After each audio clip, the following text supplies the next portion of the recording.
So today in this video, I'm going to discuss this question. Write a program in Java to input a number and check it is a perfect number or not.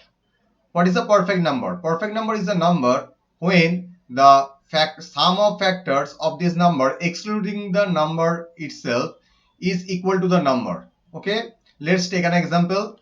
Suppose number is inputted by the user is 6. So the factors of number 6 is like this: 1, 2, 3 and 6. In the perfect number checking, we are going to take the number 1, 2 and 3, and we are not going to take the number itself. It means the factor is 6 is not included for the summation purpose. So the sum of factors is becomes 1 plus 2 plus 3, and after doing the summation of 1 plus 2 plus 3, it's generate again 6, and which is equal to the number. So then 6 is a perfect number, and if this number after summation these factors of the number is not going to equal to the number inputted by the user, then it is not a perfect number.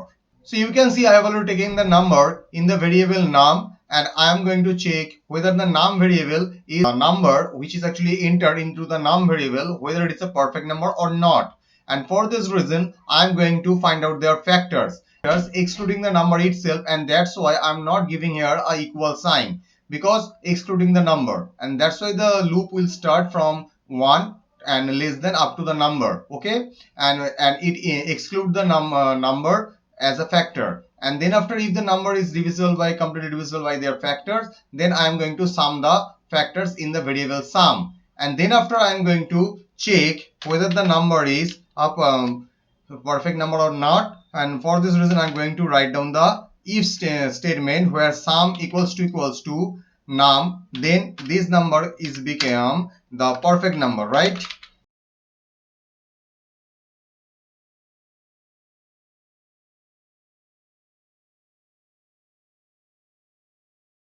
In this portion, in the if statement, I'm going to check whether the sum equals to num, and if the sum is become the num, then it is a perfect number, and if it is not, then it is not a perfect number. So let's run the program.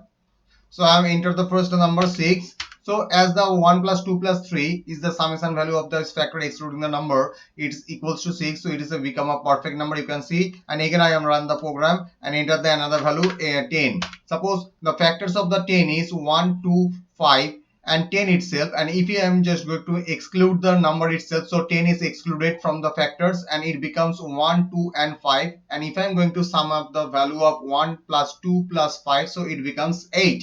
It is not equal to the number inputted by the user, which is 10, so it is not a perfect number. So in this way basically we can check easily the which number actually perfect number or it is not a perfect number.